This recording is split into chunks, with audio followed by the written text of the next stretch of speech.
Pwede ba tanungin natin yung rider? Kayang-kaya ba yung 25 rides? Magsabi kayo yung totoo. Depende po kung anong apps ang gusto nyo malaman na sagot. Kada apps po kasi iba-iba ng ano po yan. Sa Tinatanong, Moovit, kaya ng 25 dahil mas malakas ang apps nila. Sa ibang apps, hindi ganun kagaya. Sa isang oras po, sa Moovit, kaya ng 4 na pasahero sa loob ng isang oras. Dahil meron siyang 50 pesos first 2 kilometers. So kaya niyang gawin yon. Mabilis siyang makakaalis, mabilis siyang makakuha ng pasahero, makakapagbaba, makakapagsakay. Sa ibang apps, hindi po ganun. So, ang problema ng rider talaga ngayon, hindi lang ang baba ng komisyon, pati yung talagang sinasayang na gasolina para kumita ng maayos po. Sa loob ng 8 oras, sapat na rider para kumita ng 1,000 at maggasolina ng 500, kumain ng 200 piso, magbayad ng mga motorsiklo nila, amortization, 100 at mag-uwi sa pamilya ng 200. At para po yun tumuloy, magdadagdag siya uli ng 8 oras. Doon na nagkakaroon ng disgrasya. Kaya ang hiniling namin noon, magkaroon po ng subsidiya sa gasolina, pero ang nangyari, subsidiya sa kerosene at LPG. Magkaroon ng bawas sa komisyon, pero ang nangyari, puro pangako. Hanggang ngayon po, ang motorcycle taxi ay nananatiling nasa pilot study. Mag-iisang dekada na po akong rider sa motorcycle taxi. Hanggang ngayon, wala pong malinaw na batas para proteksyon sa amin, sa motorsiklo, at wala pong nagbabayad ng buwis sa gobyerno hanggang ngayon. Siguro po na nagkaroon kami ng pagkakataon na makaupo po rito sa bulwagan na ito. Sana marinig po kami, nandiyan po si Chairman Franz Pumaren, at ilang beses na po itong pumasa sa Kongreso. 17 Congress, 19 Congress, 18 Congress, 28 Congress po, nakabinbin pa rin.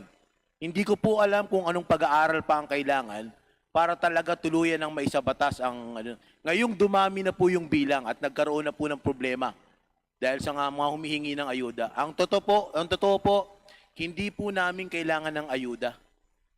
Yung 5,000 po na ibinibigay nyo, napakabarya po nun. Ang rider po, kumikita po ng tapat at nagpapakahirap para kumita ng sapat para sa pamilya niya. Ang kailangan po namin, ibaba ang presyo ng gasolina, alisin ang excise tax, magbigay ng subsidiya ang gobyerno, ibaba ang komisyon ng mga rider, para kahit papano sa parehas na paraan sa makataong lipunan na to, makapag-uwi po ang isang rider.